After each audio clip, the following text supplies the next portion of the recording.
کہ یعنی جس طریقے سے کہ میں گفتگو کرنے کی کوشش کر رہا ہوں، اور شاید وہ انداز وہ نہیں ہے جو عام طور سے اپنایا جاتا ہے، کہ آپ جتنا زیادہ بھی ڈیفینیشنز میں پڑھیں گے یا الفاظ اور اصطلاحات کو کھنگالیں گے، آپ کا کنفیوژن بڑھتا جائے گا۔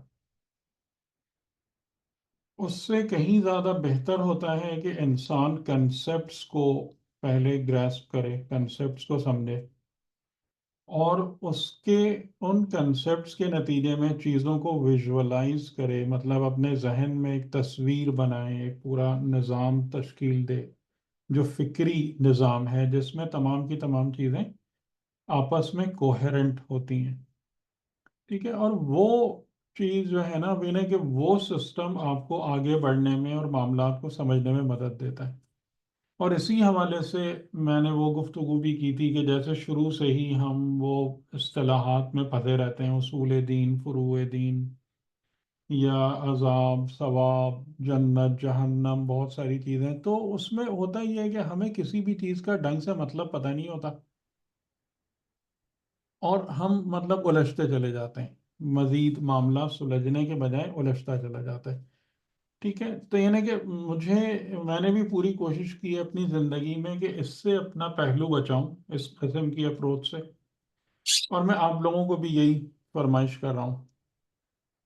ٹھیک، تو اب جو ہے نا کہ اگر آپ جیسے آپ نے بات کی تو آپ نے بہت ساری ٹرمینالوجیز یوز کر لی نا اس میں، جی اس جی، کے وہ اندر۔ ٹرمینالوجیز تو میں اس لیے یوز ٹھیک کی ہے، کہ میں الفاظ، ایکسپلین کرنا اصطلاحات، چاہ رہا ہوں۔ بہت دیکھیں سیدھا سیدھا ایک مقصد ہے انسان کو پیدا کرنے کا، بلکہ ہر مخلوق کو پیدا کرنے کا ایک ہی مقصد ہے، جو خالق کا، کہ اس کو اپنے کمال تک لے جایا جائے، یا وہ مخلوق جو ہے وہ اپنے کمال تک پہنچے۔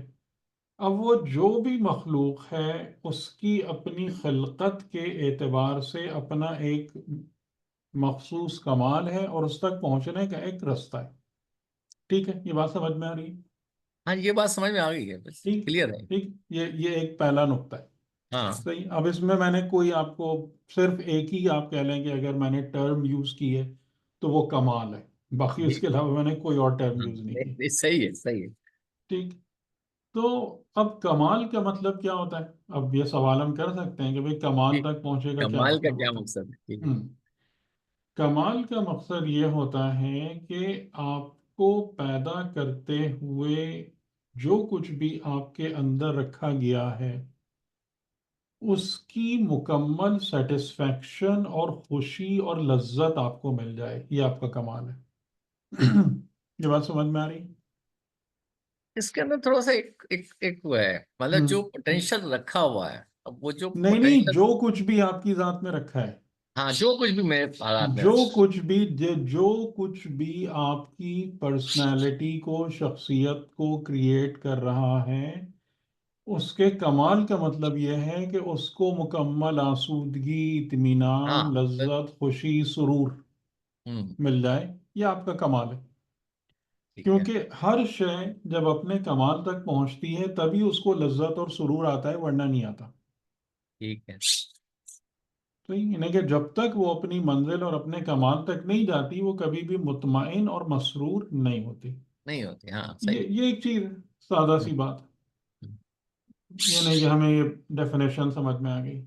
اچھا، اب اس کے بعد اگر ہم اسی چیز کو دین کے پرسپیکٹیو میں لے کر آتے ہیں، ٹھیک ہے، اب دنیا میں بہت سارے لوگ ہیں، مطلب بہت سارے نظریات ہیں، بہت سارے آپ کہہ لیں کہ اپنی بات کرنے والے ہیں جو کہتے ہیں کہ میرے پاس آؤ، میں تمہیں اپنے کمال تک لے جاؤں گا، اور لوگ ہیں مطلب ہاں مختلف بالکل، لوگوں سے لوگ یہ دعویٰ خرید رہے ہیں۔ ہوں، ٹھیک ہے، ایک اس میں ایک جو آپشن ہے یا ایک فیکشن ہے وہ دین کا بھی ہے۔ ہوں، ٹھیک ہے، یعنی دین بھی آپ کو یہ آفر کر رہا ہے کہ جی میرے پاس آؤ، میں تمہیں تمہارے کمال تک لے جاؤں گا۔ اچھا، تو اب جیسے آپ اگر کسی بھی چیز کو بائی کرتے ہیں یا اس کو اڈاپٹ کرتے ہیں، تو عام دنیاوی زندگی میں آپ پہلے اس کے بارے میں ڈیٹا کلیکٹ کرتے ہیں، انفارمیشن جمع کرتے ہیں، اس پر تحقیق کرتے ہیں، 10 لوگوں سے مشورے کرتے ہیں، صحیح ہے، اس کے بعد تھوڑی چھان پھٹک کرتے ہیں، اس کو تجربہ کرتے ہیں، ٹیسٹ کرتے ہیں، تب قبول کرتے ہیں. ایسے ہی ہوتا ہے نا؟ جی ایسے ہی ہے. درست ہے نا؟ بالکل صحیح. لیکن دین کے مسئلے میں آپ ان میں سے کچھ بھی نہیں کرتے. یعنی جس چیز کو آپ بائی کر رہے ہیں، لے رہے ہیں کہ اس کے ذریعے سے میں اپنے کمال تک پہنچوں گا، تو ہم ایون اس کو جس سے خرید رہے ہیں نا، اس سے یہ بھی نہیں پوچھتے کہ بھائی تم مجھے میرے کمال تک پہنچاؤ گے کیسے؟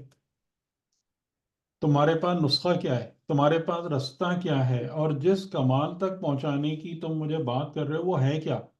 تمہاری نظر میں وہ کیا چیز ہے جس ڈیسٹنی تک تم وہ لے جاؤ گے؟ یہ سب کچھ بھی نہیں ہے.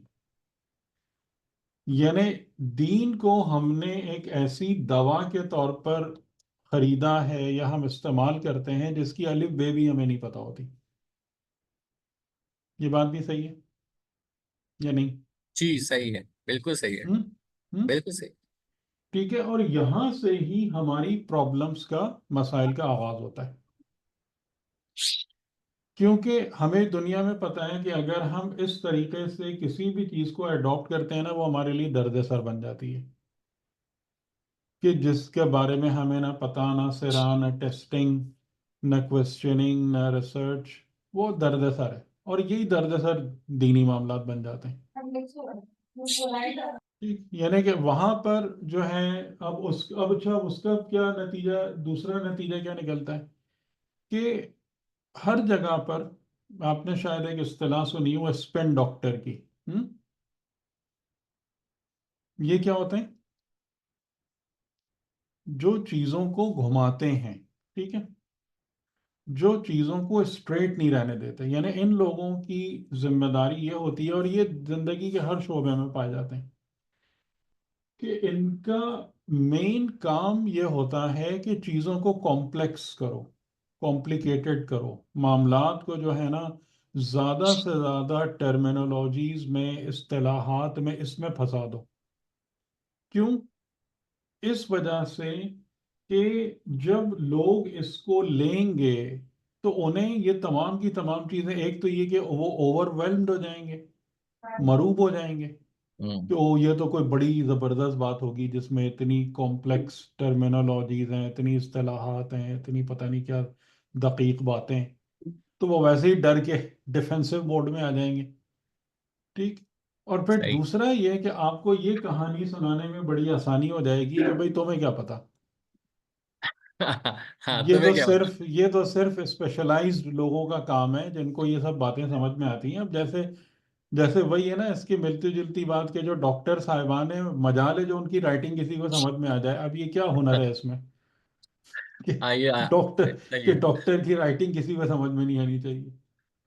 ٹھیک. صحیح.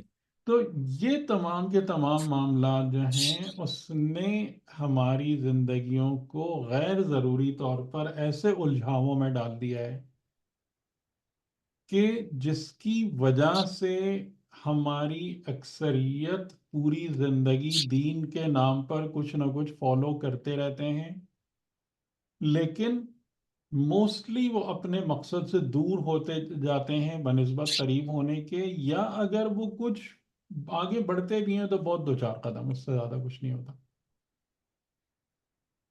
ٹھیک. یہ ہمارے مسائل ہیں جو ہمیں در حقیقت دین کے نام پر درپیش ہیں. اور جو خدا فرماتا ہے لَقَدْ يَسَّرْنَا الْقُرْآنَ لِلذِّكْرِ، کہ ہم نے ذکر کے لیے قرآن کو آسان کیا. لیکن آپ کے سامنے یہی ہے کہ اس سے زیادہ مشکل کوئی کتاب نہیں ہے. اس کے آپ قریب بھی نہیں جانا، ورنہ ہاں آپ یہ. پتہ نہیں گمراہ ہو جاؤ گے، تو پتہ نہیں کیا ہو جاؤ گے، ہاں. اور یہ اس قسم کی باتیں. ٹھیک ہے. تو وہ جو میں نے یہ اس کا سارا بیک گراؤنڈ ہے. جو آپ کا جو سوال ہے نا، اس کے بیک گراؤنڈ یا بیس کے اندر یہ سارے مسائل ہیں کہ جس کی وجہ سے کنفیوژنس کریٹ ہوتے ہیں. کہ اب آپ کا دماغ بھی جو ہے وہ اصطلاحات میں جا کے پھنس جاتا ہے نہیں میرا مختلف دماغ قسم کی. صرف یعنی ویسے اصطلاحات پہ جو، نہیں ہے. ہاں نہیں نہیں، میں آپ کو ایک بات جو تھوڑا جی. سن لیں کہ مختلف قسم کی، یعنی اصطلاحات سے میری مراد خالی ٹرم نہیں ہے.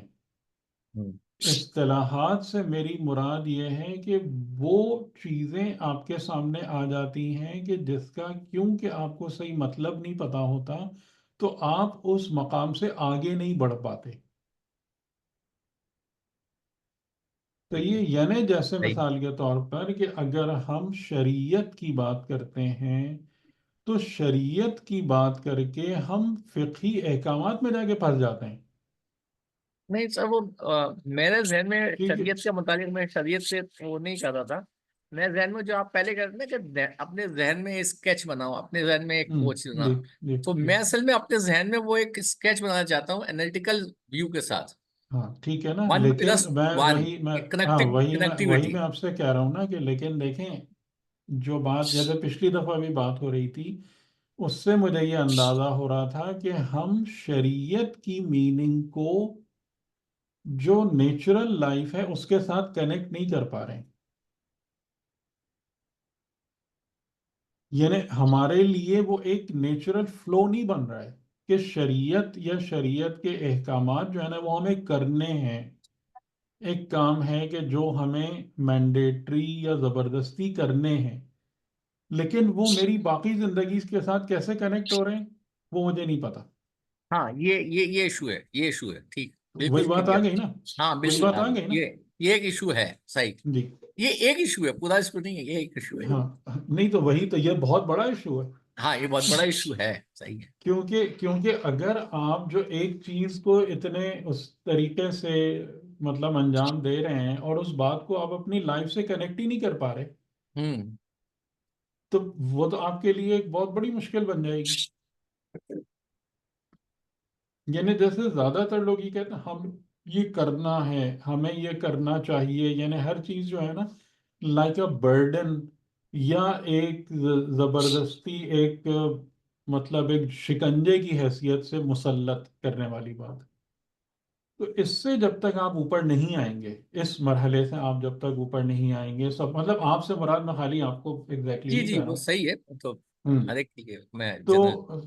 تو اسی میں اور اس کا آنے کا طریقہ کیا ہے؟ اس کے آنے کا طریقہ یہ ہے کہ آپ پورے نظام کو سمجھیں. جب آپ ہوں. نظام کو سمجھیں گے تو ہوں. اس کے تمام کل پرزے کیسے چلتے ہیں، کیسے کنیکٹ ہوتے ہیں، کیا آؤٹ پٹ دیتے ہیں، ہاں، یہاں اس باقی کی مسئلہ اس لیکن کی صحیح. میکینزم کیا ہے، اس کی ان پٹس کیا ہیں، اس کی آؤٹ پٹس کیا ہیں.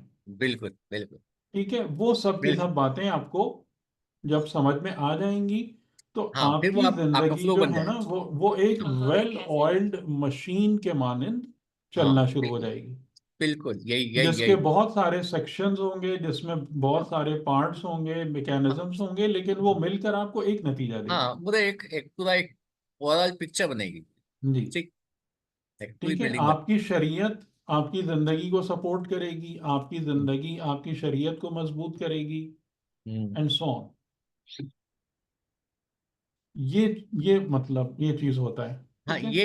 یہی چیز ہے، یہی چیز ہے. اب جہاں جی. تک میں جو ابھی اتنے عرصے سے یہ سوال کر رہا ہوں، تو اس سے مجھے ایک چیز کا تو اور کنسپٹ ہو گیا کہ عبادات جو ہے وہ آپ کی زندگی میں جو ہے آپ کا تعلق جو ہے ولایت کے ساتھ، مطلب ولایت مطلب خدا کے ساتھ کیسے کنیکٹ کرتا ہے. ٹھیک ہے. اور اس کا اثر آپ کی زندگی میں کیا ہونا چاہیے اور کیسے ہوتا ہے. اگر نہیں ہو رہا تو وہاں پر ایک ایشو ہے کہ اس کے اندر آپ کو محنت کرنی ہے. وہ تو ایک سامنے سمجھ آ جاتی ہے. اور اس طرح وہ جو اخلاق کی جو ہمارا مطلب کہنا چاہیے جی سلیبس ہے بنی اسرائیل کی جی جو 20 آیتیں ہیں، جی جی. اس کو بھی ہم اپنے پاس رکھتے تھے تو وہ ایک ہمارے پاس ایک کیا کہنا چاہیے کہ جاب ڈسکرپشن سی بن جاتی ہے. ٹھیک. وہ ہو جاتا ہے. لیکن ہوں. کنفیوژن جو نا جب تھوڑا سا اور سوچتا ہوں تو پھر وہ تھوڑا سا یا یہ کہنا چاہیے اس کے اوپر دوبارہ ذہن کو کلیئر کرنا ہے اپنا. چلیں آپ پھر سے اس سوال کو دہرائیں، میں بہت ہی مختصر جواب دینے کی کوشش کروں گا. میں نے یہ اتنی تمہیدی گفتگو اس لیے کر لی ہے تاکہ آپ کو اصل مسئلے کی جڑ سمجھ میں آ جائے. ہاں جی اب جی آپ جی. دوبارہ سے سوال دہرائیں تو نہیں، میں میرا بہت ہی. سوال صرف اتنا سا ہے کہ یہ جو اوور آل نظام کے ساتھ جو آپ نے کہا نا شریعت احکام اور اس کے ساتھ جو نظام چل رہا ہے اس نظام کے ساتھ آپ نے ہونا ہے. تو جہاں تک کہ اخلاق، قرآنی اخلاق، میں نارمل ہوں اخلاق کی بات نہیں کر رہا، اور عبادات ہوں کا کانسیپٹ ہے، وہ تو ذہن میں کلیئر ہو گیا کہ الٹیمیٹلی مقصد کیا ہے، کہ آپ کا نفس اور اللہ سے تعلق، اور ہوں اللہ سے تعلق کی بات پہ جو ہے نا وہ حجت خدا سے تعلق یہ نہیں، ہے، اس میں لیکن دیکھیں دیکھیں پھر وہی یہاں میں نے اسی چیز کے لیے اتنی لمبی چوڑی تمہید باندھی تھی اچھا کہ ٹھیک. دیکھیں یہاں پر پھر مسئلہ آ رہا ہے. ہاں آپ کا مقصد جو ہے نا، مقصد حقیقی اپنے کمال کو حاصل کرنا ہے. جی، اپنے کا مال تک پہنچنا ٹھیک ہے. ہے. ہاں ہاں جی. اور باقی جتنے بھی تعلقات آپ کے ہیں، جو بھی جس سے بھی آپ کا تعلق بنتا ہے، وہ آپ کو آپ کے مقصد تک پہنچنے میں یا ہیلپ کرے گا یا روکے گا. ہاں صحیح ہے. ٹھیک ہے. اگر بالکل صحیح. آپ اوور آل چیز کو سمجھ رہے ہیں نا، تو پھر یہ نہیں کہیں گے آپ اچھا. کہ میں امام سے مل جاؤں یا امام سے. وہ ایک چیز موجود ہے، لیکن وہ تمام کی تمام چیزیں جو ہے نا، وہ آپ کے اس مقصد کو سپورٹ کریں گی. کہ اگر آپ خدا کے بندے بنیں گے، اگر آپ مطلب امام سے تعلق پیدا کریں گے، تو وہ بالکل چیز جو ہے بالکل وہ، بالکل. کیونکہ ہاں جس کے لیے خدا نے پیدا کیا ہے نا، وہ یہ کہ ہر مخلوق اپنے کمال تک پہنچے. جی ٹھیک ہے، چلیں. ٹھیک ہے. صحیح صحیح ہے. ٹھیک ٹھیک. ہوں. اور آگے. نہیں صحیح ہے. میں مطلب چیزیں تو ہو رہی ہے، لیکن وہ تھوڑا سا وہ ہوتا ہے نا بعض دفعہ کہ کلیئر کرنے کے لیے تھوڑا تو ڈسکشن کر تو کے پھر. تو اس لیے کہ اگر آپ اس کو اس کا حساب رکھیں گے، تو پھر آپ یہی دیکھیں گے. یعنی آپ پھر اگر آپ کو اپنی ڈسٹنی، اپنا اینڈ کلیئر ہے کہ مجھے حاصل کیا کرنا ہے، ہاں تو پھر آپ اس بات کو مد نظر رکھیں گے کہ اگر میں شریعت کو اختیار کر رہا ہوں، شریعت پر عمل کر رہا ہوں، تو اس سے مجھے کیا ہاں کیا. رفعت مل رہی ہے. بالکل مطلب یہ میرے میں پرپس کو کس کتنا طریقے سے سالو کرے گا. بلند. جی جی. ہاں تو وہ بلندی سب ملے گی. سے پہلے تو پھر وہ چیز آئی نا، کہ بالکل آپ اس بالکل. کو، یعنی کہ اگر میں اللہ اللہ کر رہا ہوں، اگر میں کسی اور مقدس ہستی کا نام لے رہا ہوں، تو اس سے میری ذات پر کیا اثر پڑ رہا ہے. ہاں الٹیمیٹ میرا گول جو ہے اس میں جی کہاں تک جا رہا ہے، جو میرا جی کمال ہے جی میں اس تک کیسے پہنچوں گا. جی جی. صحیح صحیح. ٹھیک ہے. تھوڑا سا میں نے اپنے ذہن کے لیے کیا ہے. نہیں نہیں، اچھی بات ہے. میں تو خود کہتا ہوں کہ اس طریقے سے ضرور کریں.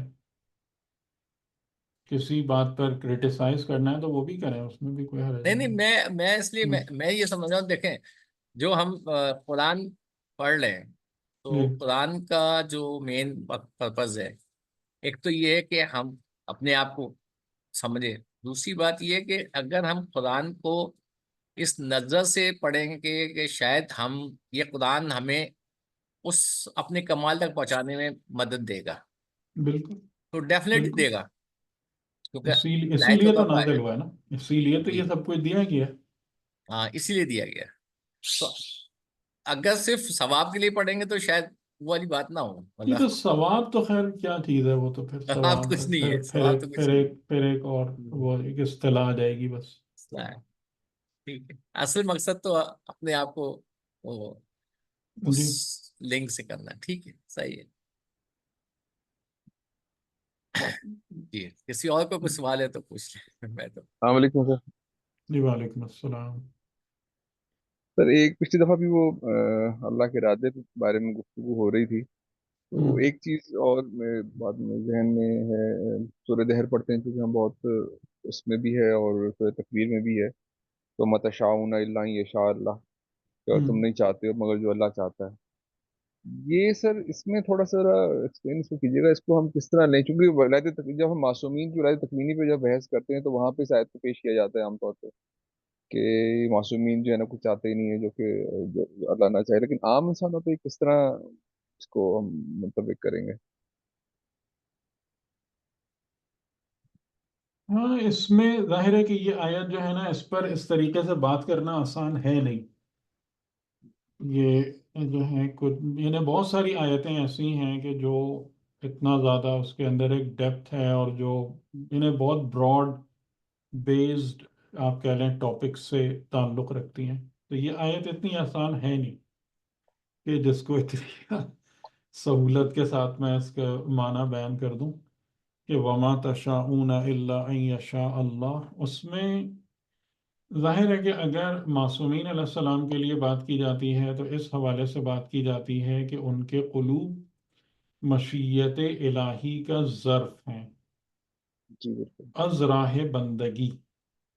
ٹھیک ہے، یعنی انہوں نے اپنی بندگی کو اس کمال تک پہنچایا ہے کہ وہ مطلب ان کے اور خدا کے درمیان جو لنک ہے وہ سپر کنڈکٹنگ ہے، جی اور اس کی وجہ سے ان کے ذات میں یا ان کے وجود میں جو بھی فلو ہوتا ہے وہ ارادہ الہی یا مشیت الہی کے سوا اور کسی چیز کا نہیں ہوتا. جی بالکل. ٹھیک.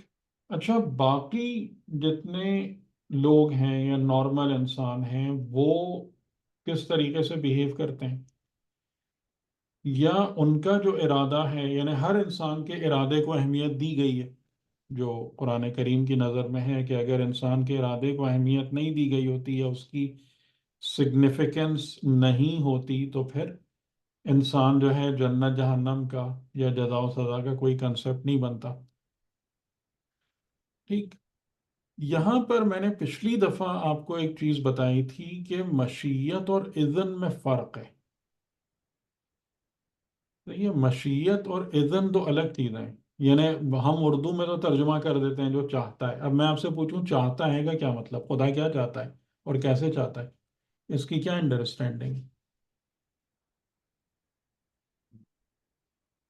آپ نے جو کہا تھا کہ یہ جو اس عالم کے اندر تو جو ظہور پذیر اسی طرح ہوتی ہیں جیسے یعنی اس کے لیے اسباب چاہیے ہوں گے سارے اسی طریقے سے اللہ تعالیٰ کی تمام مطلب جو نہیں مطلب یعنی ہم نے ایک ترجمہ کر دیا نا مشیت کا کہ خدا جو چاہتا ہے، تو کیا مطلب ہے چاہتا ہے کا؟ یعنی جیسے میں بیٹھ کے سوچتا ہوں میں ابھی چائے پی لوں، سیر کر لوں، رشتہ دار سے ملاؤں، اسی قسم کی چاہتے ہیں. کیا ہے چاہت یہ؟ نہیں، اللہ کا ارادہ ہے، اللہ کی چاہت ایسی نہیں ہونی چاہیے. یہ تو ہمارے لیے انسانوں کے لیے ہے. ہوں. تو اس کے پیچھے تو خدا کا کوئی نہ مطلب کوئی میں ایک جی یونیورس بنا جی دوں کوئی جسٹ نہ فار کوئی جی انجوائمنٹ. جی کوئی نہ کوئی اس کے پیچھے جو ہے نا وہ حکمت پوشیدہ ہے جو ہم اللہ اس طرح نہیں چاہتا جس طرح ہم لوگ ہر چیز کے لیے چاہ لیتے ہیں.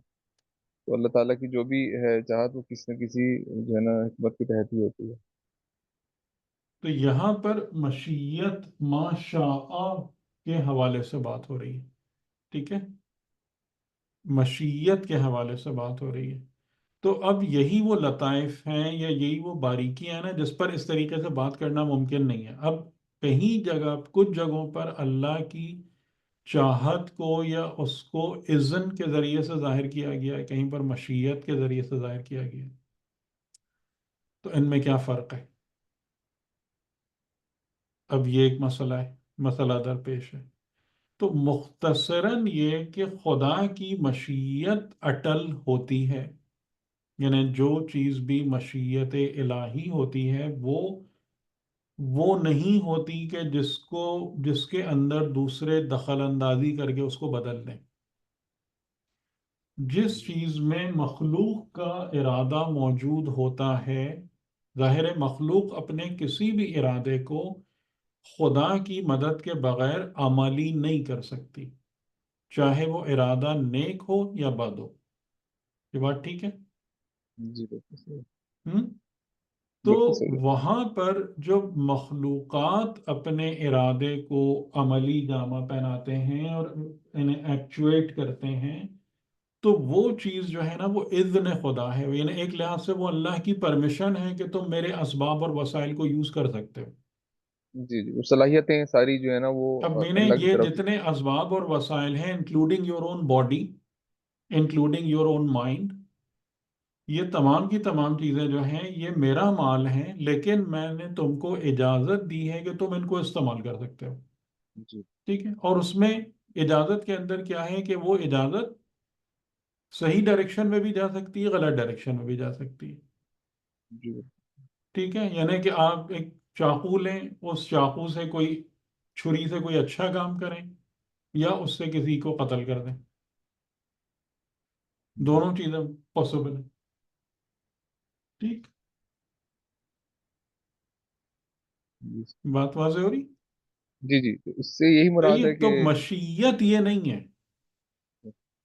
یعنی اگر خدا نے کوئی چیز خدا کی مشیت ہے، تو وہ تمام کے تمام لوگ جو ہیں نا، وہ ایک لحاظ سے باؤنڈ ہیں کہ وہ اس مشیت کو ہی فالو کریں گے الٹیمیٹلی. اچھا یعنی جیسے مثال کے طور پر کہ رسول خدا کی آمد کے بعد یا جتنے بھی کتنی اپوزیشن تھی، بے تحاشا اپوزیشن تھی. اور شروع کے 5-6 سال جو تھے مکی زندگی کے، تو وہاں پر یعنی ظاہراً کوئی امید ہی نہیں تھی، کہ جس کی وجہ سے یعنی کہ ظاہراً رسول خدا تک وہ ہوئے متاثر ہوئے ان چیزوں سے، کہ وہ جو سورہ طٰہٰ کی آیتیں آئیں اور وہ سب آئیں، اور آپ نے اپنی عبادتوں کو بہت زیادہ بڑھایا اور وہ ساری چیزیں کی. ٹھیک ہے.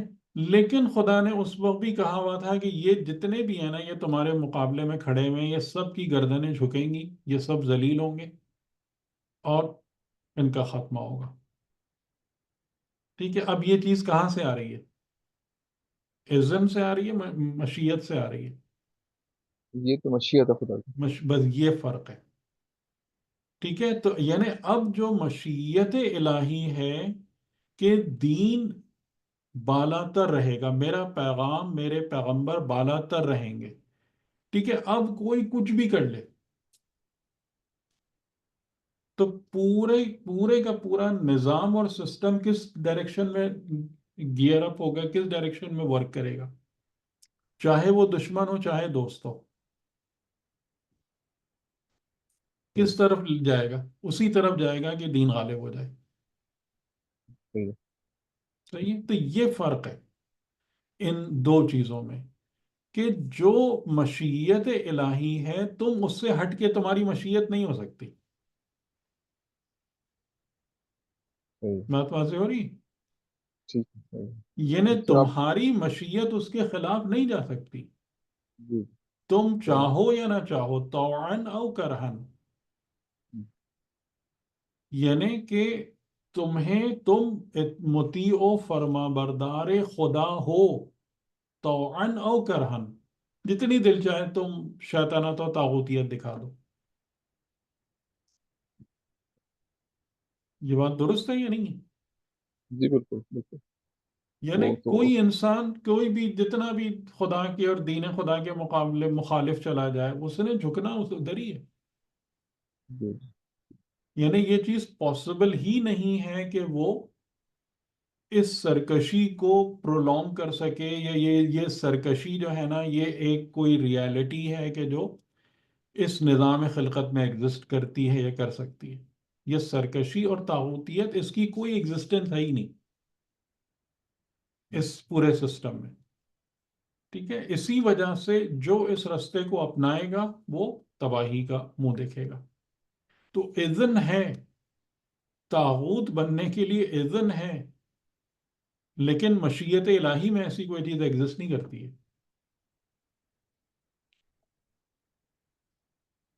ٹھیک ہے. شاید تھوڑی سی بات سمجھ میں آ رہی ہو. ویسے وہی میں نے کہا کہ یہ بہت دقیق مسائل بالکل. ہیں، معاملات ہیں، لیکن آئی تھنک کہ آپ کو جو کرکس ہے وہ سمجھ میں آ گیا ہوگا. مشیت کا اور جو اذن کا فرق ہے نا، یہ امپورٹنٹ ہے. جی بہت زیادہ. کیونکہ پلان، گریٹر پلان خدا کا ہی ہے، اس الٹیمیٹلی اس گریٹر پلان کے مطابق ہی کام ہونا ہاں، جو مشیت الہی ہے اس کے خلاف کوئی کچھ نہیں کر سکتا. ہے. مطلب تم کچھ بھی ہو، لیکن تمہاری پوری چیزیں جو ہے نا وہ اسی طرف جائیں گی.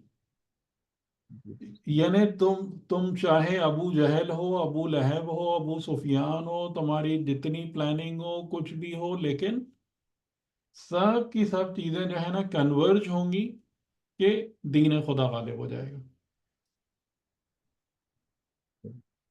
کیونکہ یہ مشیت الہی ہے.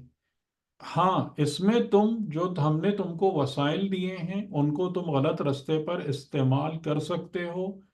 تم مثال کے طور پر مومنین کو قتل کر سکتے ہو یا فتنہ فساد مچا سکتے ہو، کیونکہ وہاں پر اذن خدا موجود ہے. وہاں پر یہ پرمیشن ہے، اذن ہے کہ تم ان وسائل کو غلط چیزوں میں بھی استعمال کر سکتے ہو. ظاہر ہے اس کا حساب ہے پھر. اور اس اذن کے نتیجے میں ہی حساب ہے، ورنہ اگر خدا وہ اذن نہ دے تو پھر حساب بھی نہیں ہوگا۔ جی جی۔ اصل میں یہ آیت پڑھ کے نا وہ ایک دم جاتا ہے کہ اگر مطلب وہی جبر والا نظریہ چلا جاتا ہے جی یہ جی وہ جی جی۔ اذن اور تو مشیت وہی کا میں جو نے آپ سے کہا تھا نا کہ اس نظام جو نظام خدا ہے اس میں جبر کے اندر اختیار ہے، جی صحیح لیکن جبر کی تعریف وہ نہیں ہے کہ جو ہم عام طور سے سمجھتے ہیں کہ زبردستی کرنا۔ جبر کا مطلب یہ ہے کہ یعنی جیسے ہمارے جو رولز ہیں کہ آپ کو آزادی کس کے اندر ہے کہ آپ ٹریفک رولز کو فالو کریں گے تب آپ سڑک پہ گاڑی چلا سکتے ہیں نا۔ جی صحیح۔ ہم؟ تو ٹریفک رولز جبر ہے، اس کے اندر آپ کو اختیار ہے کہ آپ ڈرائیو کریں جیسے چاہیں، یہ سسٹم ہے کہ اوور آل یہ نہیں ہے کہ جیسے ہم سمجھتے ہیں کہ جبر و اختیار دو برابر برابر کی چیزیں ہیں کہ جس میں ایک طرف بندہ بند کے بیٹھا ہوا ہے اور ایک طرف حالت یہ ہے کہ جو دل چاہے کرو، یہ نہیں ہے۔ جبر ہے یعنی وہ پورا نظام ہے، قانون ہے، اس قانون کے دائرے میں رہتے ہوئے اختیار ہے۔ صحیح۔ یہ امپورٹنٹ پوائنٹ ٹو نوٹ ہے۔ مجھے ذرا 1 منٹ دیجیے گا، بس میں آتا ہوں۔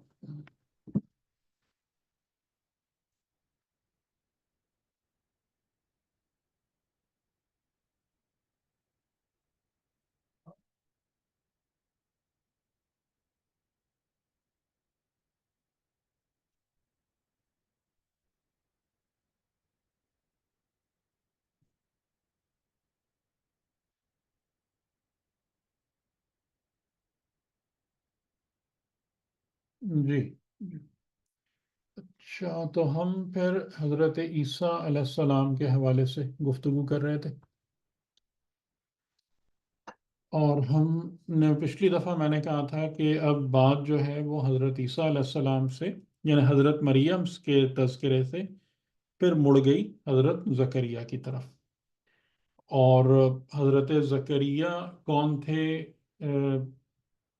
ان کی والدہ کی بہن کے شوہر تھے، بی بی مریم کی یعنی خالو تھے ان کے، اور ان کو ایک باقاعدہ قرآن دازی کے بنا پر ان کا نام یا ان کو حق ملا تھا کہ وہ بی بی مریم سلام اللہ علیہ کی کفالت کریں یا ان کی پرورش کریں۔ اور جو تاریخ بتاتی ہے وہ یہی بتاتی ہے کہ بہرحال بی بی مریم اپنی والدہ کے ساتھ نہیں رہتی تھیں، بلکہ وہی جو بیت المقدس تھا کہ جہاں کے لیے ان کی منت مانی گئی تھی، جو لیکن بیٹا نہ ہونے کی صورت میں وہ پھر باقاعدہ وہاں نہیں رہ سکتی تھیں، تو اس کے قریب یا اس کے تھوڑا سا باہر ان کے لیے ایک حجرہ بنا دیا گیا تھا جہاں پر وہ رہتی تھیں اور عبادت کرتی تھیں۔ اور اسی دوران میں ہی جب حضرت زکریا دیکھتے تھے کہ ان کے پاس رزق بغیر حساب نظر آتا تھا، تو انہوں نے جب سوال کیا تو انہوں نے کہا کہ ان اللہ یرزق من یشاء بغیر حساب، اور وہ خاص انسٹنٹ تھا، لمحہ تھا کہ جب حضرت زکریا علیہ السلام کو باقاعدہ ایک چیز یعنی آپ سمجھ لیں چبھی یا ان کے سامنے روشن ہو گئی، کیونکہ ان کی جو دعا تھی خدا کی بارگاہ میں وہ ایک فرزند یا ایک یعنی اولاد اور نسل کے حوالے سے دعا تھی۔ تو اس کا جو تفصیلی ذکر ہے وہ سورہ مریم کی ابتدائی آیتوں میں، تو اب ہم اس طرف آ جاتے ہیں سورہ آل عمران سے کہ بسم اللہ الرحمن الرحیم، کا ہا یا عین فاد، یہ حروف مقطعات ہیں، اور پھر اس کے فوراً بعد ذکر آتا ہے کہ ذکر رحمت ربک عبدہ زکریہ۔ ذکر یعنی ذکر کا مطلب بیان نہیں ہوتا، ذکر کا مطلب ہوتا ہے یاد دہانی، کہ اس بات کو یاد کرو، کس کو یاد کرو؟ تیرے رب کی رحمت عبدہ، اپنے عبد پر، زکریا۔ اور جیسا میں عربی کے حوالے سے بھی آپ کو کہہ رہا تھا نا، تو میں پوری کوشش کرتا ہوں کہ آپ کو یعنی ایک ایک ورڈ کے میننگ آپ دیکھتے جائیں، اور اس میں اب آپ خاص طور سے آپ لوگ غور کیجئے کہ آپ اس کو، اس عبارت کو خود سمجھنے کے قابل ہو رہے ہیں یا نہیں ہو رہے. اسی لیے میں اس کو ورڈ بائی ورڈ آپ کے سامنے اس کا معنی آپ کو بتا رہا ہوتا ہوں کہ ذکر یعنی یاد، اور اس کو یاد دلاؤ. رحمت رب کا، تیرے رب کی رحمت کو. اب یہاں رب کا جو ہے کا پروناؤن ہے نا، تیرے رب. تو یہاں تیرا رب کون ہے؟ تیرا سے کون مراد ہے؟ جی بتائیں. جی رسول مطلب یو، یو رسول خدا کو. سنگولر. جی یعنی رسول اللہ، رسول. ظاہراً رسول اللہ. کہ تیرے رب نے، یعنی اے محمد صلی اللہ علیہ وآلہ وسلم، تیرے رب نے اپنے بندے زکریا پر جو خصوصی رحمت نازل کی، اسے اپنی امت کو یاد دلاؤ. یہ ایک ذکر ہے جو ہم تمہارے سامنے بیان کرتے ہیں. اچھا، اس میں جو خود لینگویج کے حوالے سے بھی آپ دیکھیں کہ ایک خاص بات سمجھ میں آتی ہے کہ یعنی نارملی اگر آپ اس سینٹینس کو ہم اپنی زبان میں کہیں تو ہم سب سے پہلے کس کا نام لائیں گے؟ کہ یہ ذکر ہے اس رحمت کا جو اللہ نے اپنے بندے زکریا پر کی. اس طریقے کا ہمارا جملہ وہ ہوگا. لیکن یہاں اگر آپ دیکھیں گے نا تو سب سے پہلا جو مینشن ہے کہ اس میں کتنے وہ ہیں ورڈز ہیں، 4 ہیں. رحمت، تیرا رب، اس کا بندہ زکریا. ٹھیک ہے، 4 سیگمنٹس ہیں اس چھوٹے سے ذکر کے بعد. ذکر کے بعد 4 سیگمنٹس ہیں. تو اب یہاں پر رحمت کا لفظ سب سے پہلے کیوں آیا؟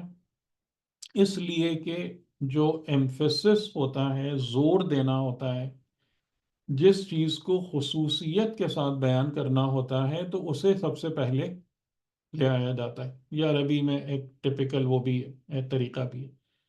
تو یعنی کہ اس میں خاص طور سے کس بات پر زور دیا جا رہا ہے؟ رحمت پر. وہ رحمت کہاں سے آ رہی ہے؟ وہ رحمت تیرے رب کے پاس سے آ رہی ہے.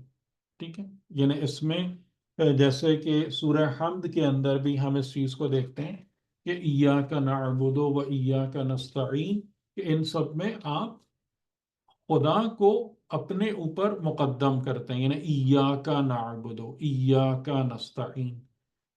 حالانکہ ہم اپنی زبان میں اس طریقے سے بات کرتے ہیں کہ ہم تیری بندگی کرتے ہیں. آپ دیکھیں کہ ترجمہ بھی بہت ساری جگہوں پہ یہی ہوتا ہے کہ ہم تیری ہی، لیکن ہم بعد میں ہیں، تیرے لیے یا تجھ سے وہ پہلے ہے. ایاکا پہلے ہے، نعبدو بعد میں. تو اس سے کیا بات سمجھائی جا رہی ہے کہ اصل جو چیز ہے وہ رب ہے، اور رب کی رحمت حقیقتاً کس پر آتی ہے؟ زکریا کا نام بعد میں ہے، عبد پہلے. تو رب کی خصوصی رحمت کو حاصل کرنے کے لیے زکریا ہونا ضروری ہے یا عبد ہونا ضروری ہے؟ اب اب دونوں سے. آپ دونوں چاہیے. ٹھیک. اب آپ دیکھیں کتنے سارے میسیجز آ گئے اس میں، اس چھوٹے سے جملے میں کہ رحمت. ٹھیک ہے، اور رحمت کا معنی بھی کیا ہے؟ رحمت کا معنی یعنی وہ چیز جو آپ کی ضرورت کو پورا کرے، آپ کی ضرورت کی کفالت کرے، آپ کے کسی مسئلے کو حل کرے. تو رحمت کی کس نے کی؟ تیرے رب نے کی. کس پر کی؟ اپنے بندے پر کی. وہ بندہ کون ہے یا تھا؟ وہ زکریا ہے. ٹھیک. تو یہ خاص ترتیب اور ترکیب کے ساتھ یہ ایک سینٹینس ہے کہ جس میں آپ کو یعنی اس بات کو سمجھ میں آ رہا ہے کہ کس چیز کی کیا امپورٹنس ہے، کیا سگنیفیکنس ہے، اور کس کا کیا مقام ہے. اور قرآن کریم کا جو ایک بہت ہی اسپیشل انداز ہے وہ یہ ہے کہ تمام واقعات کو، ایک تو یہ کہ تاریخی اور جغرافیائی ڈیٹیلز سے ہر واقعے کو پاک رکھا ہے. تقریباً ہر واقعے کو ہی پاک رکھا ہے. اور دوسرا یہ کہ اس میں سے ایک وہ جنرلائزڈ پیٹرن یا اصول ہمیں دیا ہے کہ جس سے ہم کو یہ سمجھ میں آتا ہے کہ یہ ہمارے لیے بھی اپلیکیبل ہے. یہ باتیں، یہ جو کچھ بھی جس کا ذکر ہو رہا ہے، یہ خالی حضرت زکریا کے لیے نہیں ہے. اور یہ بات کیسے سمجھ میں آ گئی؟ عبدہو کے ورڈ سے سمجھ میں آ گئی کہ جب اللہ تعالیٰ عبدہو کو زکریا پر مقدم رکھ رہا ہے تو اس سے ہم کو یہ بات سمجھ میں آئی کہ رب کی خصوصی رحمت کو حاصل کرنے کی بنیادی شرط اس کا عبد ہونا ہے. ٹھیک، یہ بات کلیئر ہوگی؟ بالکل. ہوں، جی کلیئر جی ہوگی. اچھا، اب اس کی یعنی اس کی تفصیل ہے کہ یہ سب کب ہوا، کیسے ہوا. اذ یعنی جب، وین. اور اذ یعنی جب اذ پر وہ آ جاتا ہے، جزم آ جاتا ہے، تو یہ جب جو ہے نا یہ پاسٹ کو شو کرتا ہے. اگر اس پر فتح آئے گا تو یہ جب جو ہے یہ فیوچر کی طرف جائے گا. یہ عام طور سے یہ ترکیب ہے. تو اذ یعنی جب، نادا پکارا، ربہو اس کے رب کو، جب اس نے پکارا اپنے رب کو، نداءً خفیہ. اچھا، اب یہ ایک بڑا مزیدار، یہ یہاں بھی یہ وہ اسٹرکچر ہے. ندا کس کو کہتے ہیں؟ ندا یا حرف ندا، ندا اس پکار کو کہتے ہیں کہ جس میں ایک فاصلہ ہوتا ہے. ٹھیک ہے، جیسے عربی زبان میں یا جو ہے وہ حرف ندا ہے، پکارنے والا ہے. کہ آپ جب کسی سے فاصلے پر ہوتے ہیں، ڈسٹنس پر ہوتے ہیں، تو اس وقت آپ اس کو پکارتے ہیں، یعنی بلند آواز سے پکارتے ہیں. تو اس نے اپنے رب کو ندا دی، پکارا. ٹھیک، یعنی فریاد بلند کی، صدا بلند کی. لیکن وہ ندا کون سی تھی؟ ندا خفی تھی. وہ پکار ایسی تھی کہ، اور خفی کا مطلب یہ ہوتا ہے کہ بالکل سیکرٹلی ہڈن. اس پر خالی پردہ نہیں پڑا ہوا تھا، وہ مستور نہیں تھی بلکہ خفی تھی. اور جتنے بھی یعنی عربی زبان میں چھپانے کے لیے جتنے بھی ڈگریز آتی ہیں نا، خفی ان میں سب سے زیادہ ڈیپ ہے. یعنی جیسے ستر ہے، سر ہے، پھر خفی ہے. تو خفی کا مطلب بے انتہا سیکریسی کے ساتھ کسی کو نہ پتا چلے. اس حالت میں اس وقت انہوں نے اپنے رب کو پکارا یا ندا دی، یا اللہ میری مشکل کو حل کر. ٹھیک ہے، اور اس میں بھی ہمارے لیے ایک وہ ہے کہ یعنی ایک نسخہ ہمارے لیے موجود ہے کہ جب بھی ہم اپنے کسی مسئلے کے حل کے لیے اپنے رب کو پکاریں، آواز دیں یا ندا دیں یا دعا کریں، تو وہ ندا کیسی ہونا چاہیے؟ کیسی ہونا چاہیے؟ کافی ہونی چاہیے. مخفی ہونا چاہیے. ٹھیک. اور اس میں جیسے کہ بعض اہل معرفت جو ہے نا وہ اس بات کو کہتے ہیں کہ خدا جب ایک بندہ مومن کو زندگی میں تکالیف دیتا ہے، یعنی تکالیف کا مطلب کیا ہے اس کس سینس میں، کہ لوگوں کے سے وابستہ امیدیں جو ہیں نا بندہ مومن کی ٹوٹتی جاتی ہیں. بیسیکلی اگر آپ دیکھیں تو ہماری زندگی کی اصل تکلیف یہی نہیں ہوتی کہ ہم جن لوگوں سے اپنی ریلیشن شپس میں توقعات رکھتے ہیں وہ بے وفائی کی شکل میں ظاہر ہوں یا وہ چیز ٹوٹ پھوٹ جائے. بتائیں یہ بات میری سوچ درست ہے؟ جی ہم؟ جی ہماری جی زندگی کی اصل تکلیف یہی ہوتی ہے نا، ریلیشن شپ سے ہی آ رہی ہوتی ہے نا، کہ جو ہماری توقعات ہوتی ہیں وہ پوری نہیں ہوتی تو ہم تکلیف اور اذیت میں مبتلا ہو جاتے ہیں. یا ہم جو ان کے بارے میں سوچ رہے ہوتے ہیں یا ان سے جو امیدیں لگائے بیٹھے ہوتے ہیں کہ میرا بیٹا یہ کرے گا میرے لیے، میرے فلاں یہ رشتہ دار یہ کریں گے، دوست یوں میرا خیال رکھیں گے، تو وہ سب چیزیں شیٹر ہو جاتی ہیں. تو وہ انسان جو ہے اور مطلب اچھا بھلا مومن بھی اذیت اور تکلیف میں آ جاتا ہے. تو وہ یہ کہتے ہیں کہ خدا جو ہے نا ڈیلیبریٹلی مومن کی زندگی میں یہ چیزیں لے کر آتا ہے تاکہ مومن کا اپنے رب پر توکل مضبوط سے مضبوط تر ہوتا جائے، اور وہ اپنی زندگی میں فقط اور فقط اپنے رب کو ہی اپنے مسائل کا حل کنندہ اس کے طور پر دیکھ رہا ہو.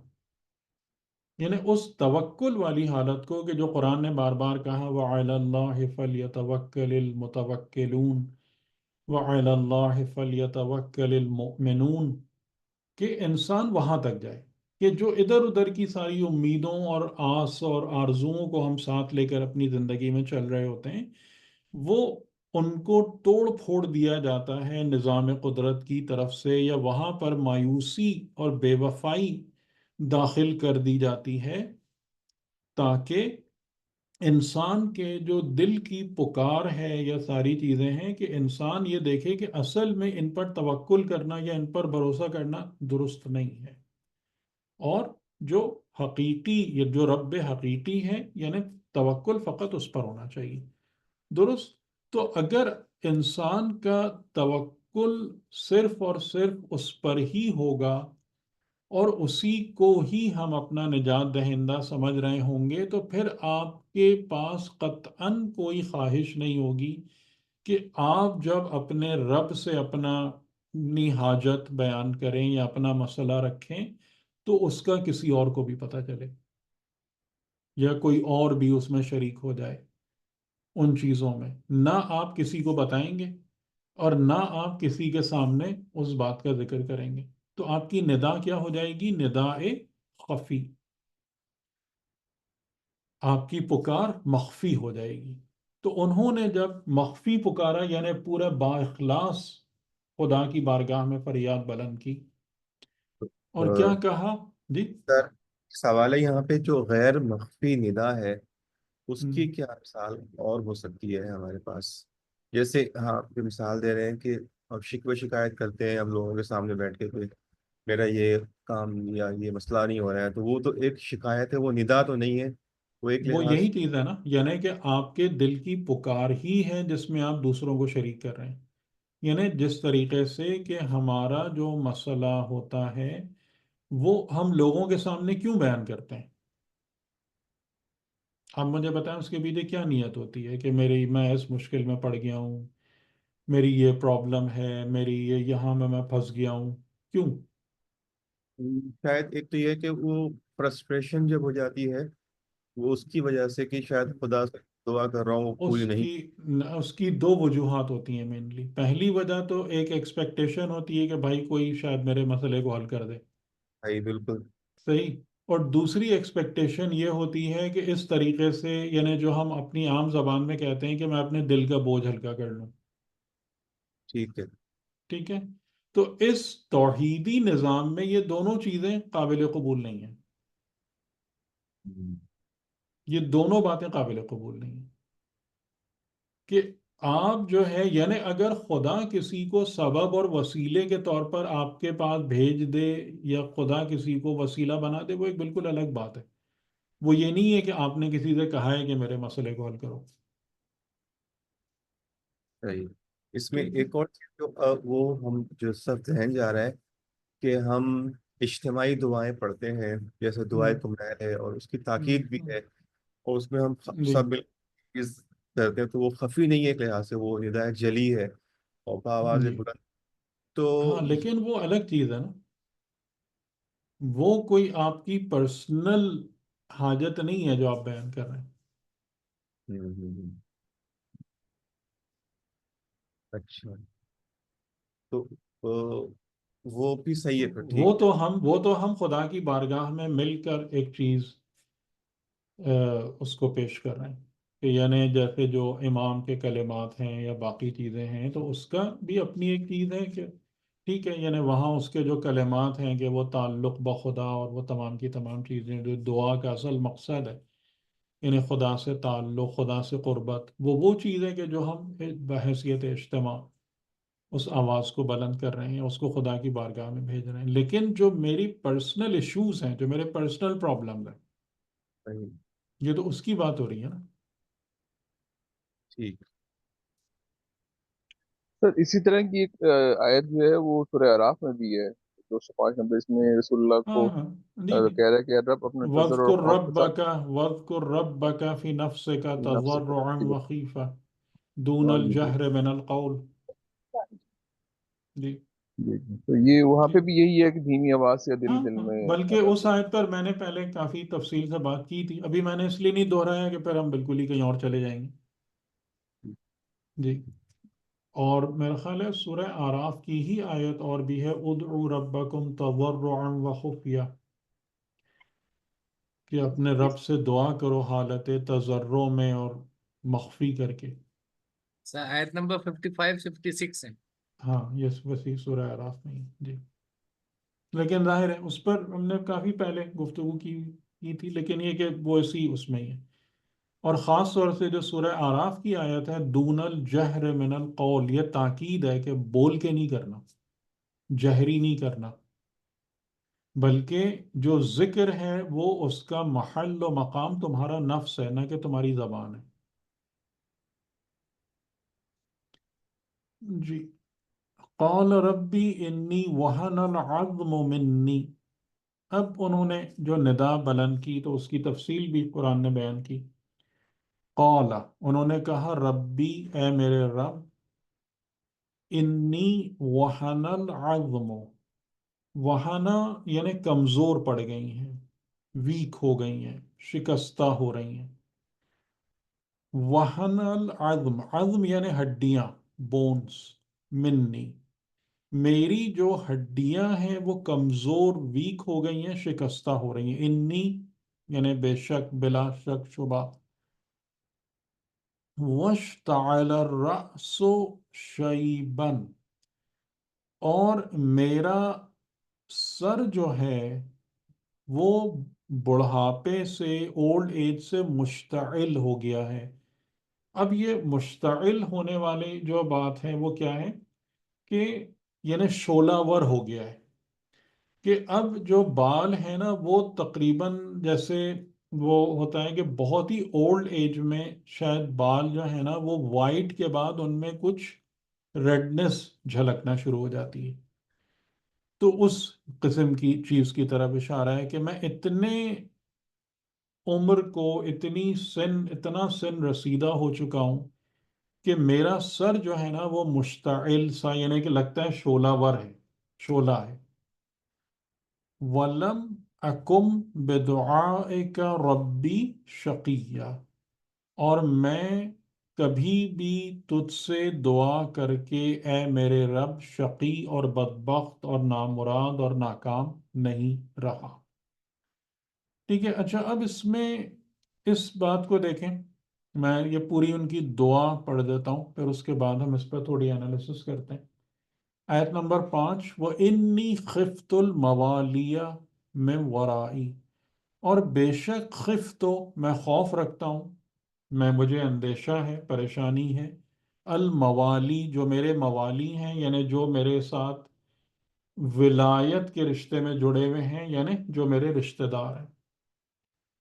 میں ورائی، ورا کہتے ہیں بیونڈ یا بعد کے، بیونڈ کے سینس میں ورائی یعنی بیونڈ می، یعنی میرے دنیا سے جانے کے بعد میں اپنے رشتہ داروں کی طرف سے خوفزدہ ہوں. یعنی کس بات کے لیے خوفزدہ ہوں؟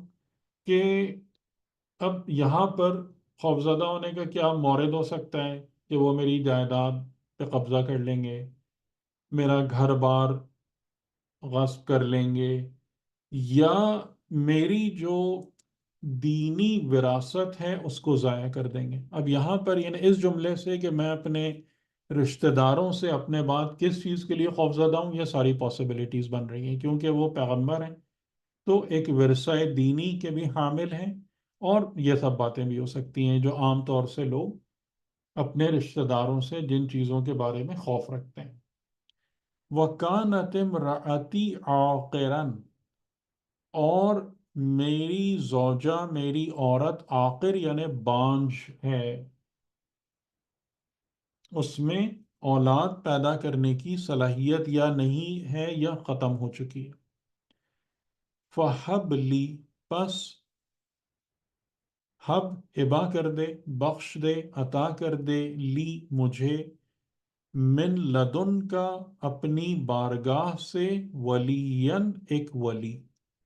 ٹھیک ہے، ولی یعنی ولی اس جو سارے سینس میں بھی آتا ہے نا کہ ولی جس کے ساتھ آپ کا رشتہ قربت ہوتا ہے تو وہ آپ کا جانشین بھی ہو سکتا ہے، وہ سرپرست بھی ہو سکتا ہے، وہ دوست بھی ہو سکتا ہے.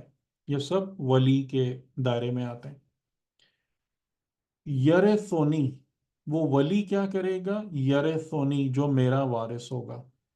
وَيَرِثُ مِنْ آلِ یعقوب، اور جو آل یعقوب میں سے جو کچھ ہے اس کا وارث ہوگا. تو اب یہاں سے کیا بات سمجھ میں آ رہی ہے؟ انہیں کس چیز کے لیے ولی چاہیے؟ وراثت انبیاء، دینی وراثت. ہوں، ٹھیک ہے، یعنی یہ بات کلیئر ہو رہی ہے نا یہاں سے بالکل. کہ ان کو وہ پرابلم نہیں ہے کہ بھائی میرا مال کون لے جائے گا، یا گھر کون لے جائے گا، یا پراپرٹی پہ کون قبضہ کرے گا.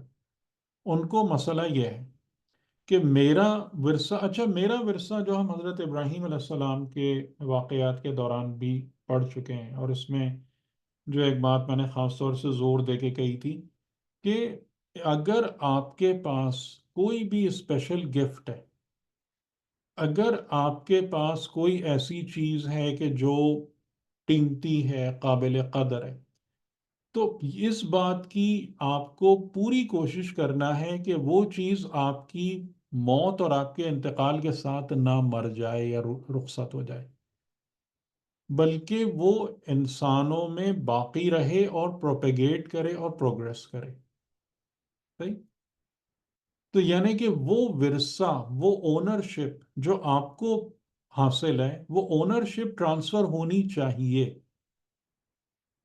جو حضرت ابراہیم علیہ السلام نے ہر ممکن طریقے سے اس کو مطلب کر کے دکھایا کہ کن کن طریقوں سے اس ورثہ نبوت کو کس طریقے سے محفوظ رکھا اور کیسے اس کو آگے بڑھایا. اور اس کا جو سب سے بہترین رستہ ہوتا ہے اس ورثے جو ورثہ آپ کے پاس ہے اس کو آگے بڑھانے کا، وہ آپ کی اولاد اور آپ کی ذریت اور نسل کے ذریعے سے ہوتا ہے. کیونکہ سب سے بہترین ظرف جس میں آپ اپنے علم و ہنر و معرفت کو ڈال کے اگا سکتے ہیں نا، وہ آپ کی اولاد ہے. اس میں کوئی شک نہیں، اس میں کوئی دوسری رائے نہیں ہے.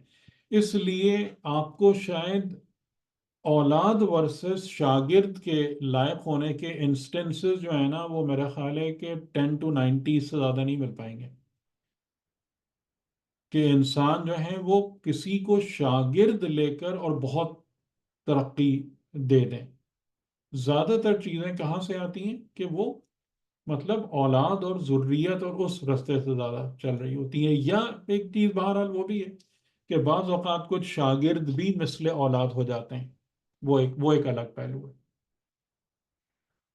یرثنی و یرث من آل یعقوب وجعلہ ربی رضیہ، اور اے میرے رب اس کو قرار دے رضی، یعنی جس سے تو راضی ہو جائے، جس سے تو راضی رہے. جو کہ ایک انسان کی موسٹ امپورٹنٹ کوالٹی ہے، خاص طور سے مکتب نبوت و رسالت میں، کہ انسان اگر خدا کا مرضی نہ ہو، یعنی خدا کی رضا کا حامل نہ ہو، تو یہ انسان پھر زندگی میں کچھ بھی کرتا رہے لیکن وہ کامیاب انسان نہیں ہے، یا وہی بات جو ہم ابھی کر رہے تھے، وہ اپنے کمال تک کبھی بھی نہیں پہنچ پائے گا.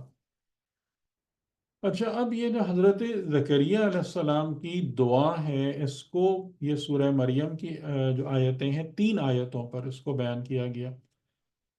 اب اس میں کیا میتھڈ ہے، کیا طریقہ ہے؟ کیا یہاں سے بھی ہم کو دعا کا یا اپنی حاجت مانگنے کا کوئی سلیقہ سکھایا جا رہا ہے؟ یقیناً ایسے ہی ہونا چاہیے، ہونا چاہیے نا، تبھی اتنی تفصیل سے بات ہو رہی ہے. بالکل. ہم؟ جی. تو اب وہ سلیقہ کیا ہے؟ اب آپ اس کو دیکھیں، اور یہ بہت امپورٹنٹ پوائنٹ ہے. سب سے پہلی چیز جو ہے کہ جب ہم اپنی حاجت یا اپنا مسئلہ سامنے رکھیں، تو جیسا صحیفہ سجادیہ کی دعاؤں میں ہے، ائمہ علیہ السلام کی دعاؤں میں ہے کہ رب کے اسم کو، رب کی صفات کو، رب کے ذکر کو ہمیشہ مقدم رکھنا ہے، پریفرنس دینا ہے، نہ کہ اپنی بات اور اپنی چیزیں شروع کر دیں. ٹھیک. تو پہلا فقرہ جو ہے وہ کہاں سے شروع ہوا ہے؟ ربی، اے میرے رب.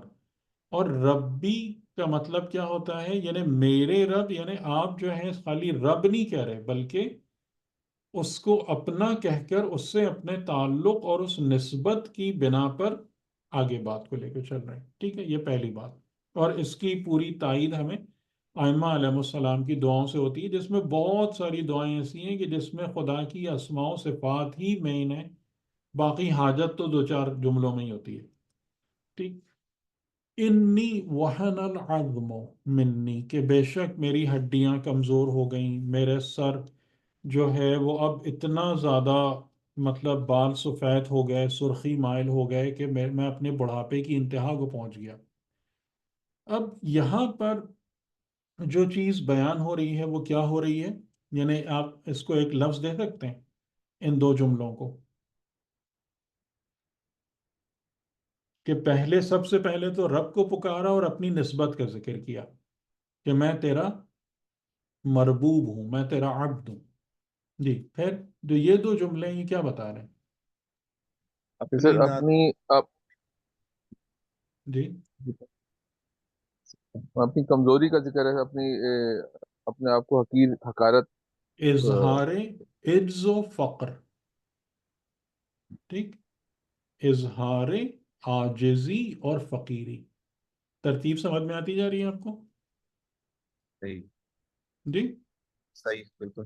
پہلے ربی، ربی کے بعد میں تیرا فقیر ہوں، تیری بارگاہ میں عاجز ہوں، اور یہ میری عاجزی کا ماجرا ہے، یہ میری عاجزی کی داستان ہے. ٹھیک. ابھی تک اپنی بات نہیں کی ہے. آپ اس کو دیکھیے گا، اس ترتیب کو دیکھیے گا، یہ بہت بہت امپورٹنٹ ہے. ابھی اپنی بات، اپنے اظہار فقر کو بیان کیا. اچھا، اس کے بعد وَلَمْ أَكُمْ بِدُعَائِكَ رَبِّي شَقِيًّا.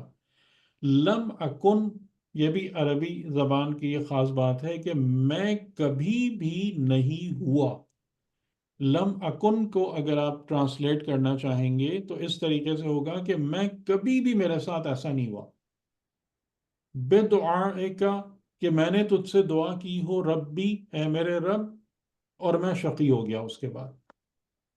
یعنی تو تجھ سے دعا کرنے کے بعد میں بدبخت و نامراد ہو گیا. ایسا میری زندگی میں کبھی بھی نہیں ہوا. ٹھیک. یعنی رحمت خدا انسان کو کبھی بھی مایوس نہیں کرتی ہے. لیکن اس کے لیے پھر دیکھیں بھائی کیا شرط ہے، کیا شرط ہے بتائیں؟ کہ عبدہ، عبد ہونا شرط ہے. تو یہاں سے اس کے بعد جب بات آ رہی ہے تو کس کی بات آ رہی ہے؟ کہ میں عاجز ہوں، فقیر ہوں، لیکن میرا تمام تر توکل اور بھروسہ تیرے اوپر ہے. اور میرے توکل کو تقویت دینے والی چیز کیا ہے؟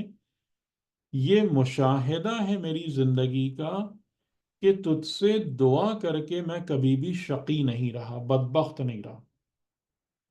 ٹھیک. اور یہ ایک ایسا، یعنی بہرحال میں اس بات کو ایکنالج کرتا ہوں کہ ہماری موجودہ زندگیوں کا نا یہ ایک کافی بڑا ڈائلیما ہے. اور اس بنا پر یہ ایک عجیب سی چیز بن جاتی ہے کہ کیونکہ ہم لوگ اس بندگی کے معیار میں کافی پیچھے ہیں، ہم ایمان میں کمزور ہوتے ہیں، تو یہ چیز ہم اپنی زندگی میں نہیں دیکھ پاتے.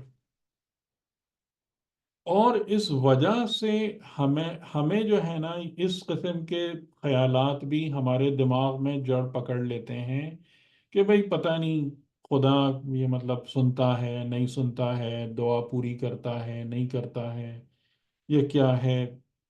تو اس وجہ سے ہمارے پاس جو ہے نا ایک سینس آف انسرٹینٹی یا بعض اوقات ڈس اپوائنٹمنٹ بھی دعا یا پکار کے ساتھ جڑا رہتا ہے.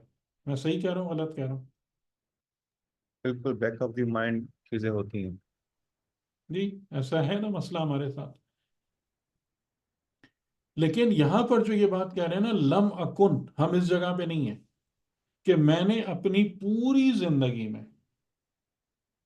اس کو کبھی نہیں پایا کہ میں نے تجھ سے دعا کی ہو اور میں شقی اور بدبخت اینڈ اپ ہوا ہوں، یا میرا انجام جو ہے شقاوت پر ہوا ہو.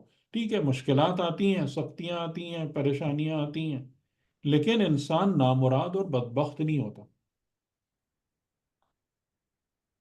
یہ چیز نہیں ہے خدا سے دعا کرے.